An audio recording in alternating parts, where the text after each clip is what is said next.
Hello and welcome back to our channel.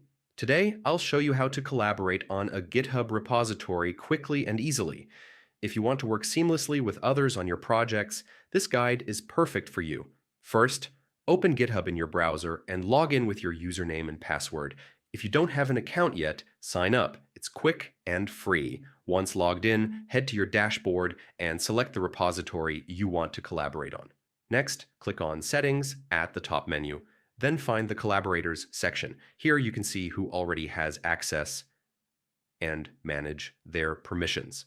To add a new collaborator, click Add People, enter their GitHub username or email, and send the invitation. Once they accept, they can start contributing right away. And that's it. By following these steps, you can work efficiently with your team and keep your GitHub projects organized.